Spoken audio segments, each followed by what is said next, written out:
Ticket মিকেট দিয়ে বিভ্রান্ত করছিল ই যাতে আন্ন করে অনরাতুন যাইয়ের কথা হওয়া করবে সমাজত আজিয়া জিয়া রহমান বেগম খালেদা জিয়ার ফোয়া আইসি এই বুটের কালি মুছে যাওয়ার আগেই বাস্তবায়ন করা শুরু হয়েছে। আমাদের মাননীয় প্রধান অতিথি বিএনপির মাননীয় চেয়ারম্যান,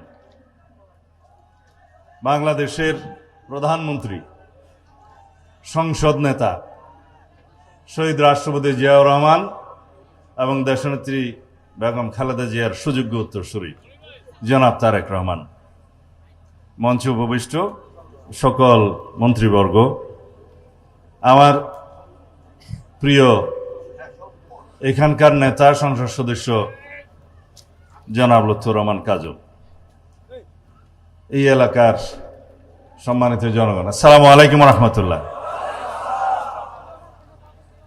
47 বছর আগে জিয়াউর রহমান আসছিল না এটা খবর আইসে ফোয়ারে অন্য দেশের রাষ্ট্রপতি রাজা রানী আসছিল। আজিয়া জিয়াউর রহমান বেগম খালেদা জিয়ার ফোয়া আইসি প্রধানমন্ত্রী ইয়েরা এসে ওনারা বানাই এই পাতিলে খাল বাক্কালির তুন উত্তন্ন ইয়ে সংযোগ ইয়ে আর এক খালো যাই লাগি এই যে মাজত দিয়ে সংযোগ ইয়ে ইয়ান আবিষ্কার করিয়ে রে এই এলাকার খাদ্যশস্য উৎপাদন দ্বিগুণ তিনগুণ করি বললা এই যে দূরদৃষ্টি এবং আবিষ্কারের প্রেসিডেন্ট জিয়াউর রহমান গজিল্লা ওয়া এই কর্মসূচি বেগম খালেদা জিয়া কন্টিনিউ করছে না।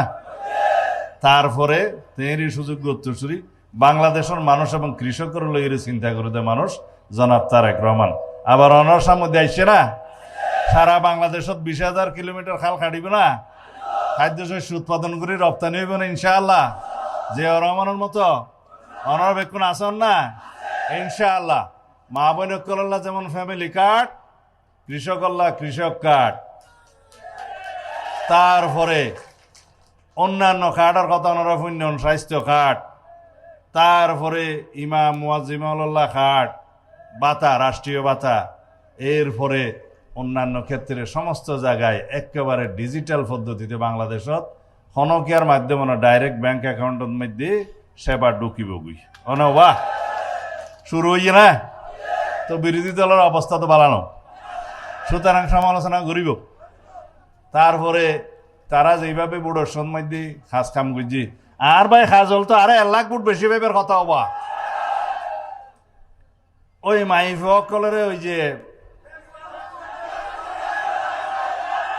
টিকেট মিকেট দিয়ে বিভ্রান্ত করছিল ই যাতে আন্ন করে অনরাতুন যাইয়ের কথা হওয়া করবে সমাজত সংগঠন করা ফুরিব, ঘরে ঘরে যা ফুরিব, গণসংযোগ বাড়া ফুরিব, রাস্তার মধ্যে তা ফুরিব, সরকারও তাইলে আলসি হয়ে যাইতে না পারবে।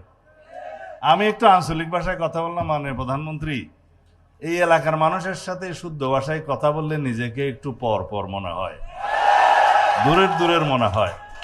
সেই জন্য আপনারা সবাই, আমি এখানে বক্তৃতা দিতে আসি নাই, বক্তৃতা দিবে আমাদের নেতা। আমি শুধু আসলাম, মাইকের সামনে না দাঁড়ালে তো বেমানান লাগে, সেই জন্য দাঁড়ালাম। আপনারা সবাই দোয়া করবেন।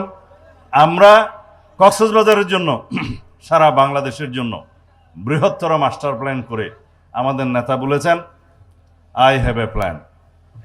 ওনার একটা প্ল্যান আছে, আমরা কি বলি উই হ্যাভ এ প্ল্যান। আমাদের একটা প্ল্যান আছে, বাস্তবায়ন শুরু হয়েছে, দেশের মানুষ দেখতে শুরু করেছে। সেটা সরকারে দায়িত্ব গ্রহণ করার পরে, আমরা ক্ষমতা বলি না, দায়িত্ব গ্রহণ করার পরে একে একে এই বুটের কালি মুছে যাওয়ার আগেই বাস্তবায়ন করা শুরু হয়েছে। এটার নাম বিএনপি, এটার নাম শহীদ রাষ্ট্রপতি জিয়াউর রহমান, দেশনেত্রী বেগম খালেদা জিয়ার সুযোগ্য উত্তরসূরি, ওনার নাম আমাদের জননেতা, এই দেশের জনগণের আশা আকাঙ্ক্ষার প্রতীক জনাব তারেক রহমান। আপনারা সবাই দোয়া করবেন ইনশাআল্লাহ। এমপি সাহেব আছে, কাজলের সমস্ত দাবি দেওয়া আজকে আমরা বিকেলে সুধী সমাবেশে বসে আলোচনা করব।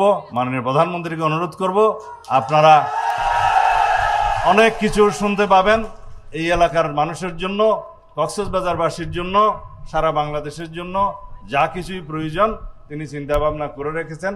একে একে সেগুলো পরিকল্পনা প্রকাশ করবেন, ইনশাআল্লাহ বাস্তবায়ন হবে। আসসালামু আলাইকুম রহমতুল্লাহ।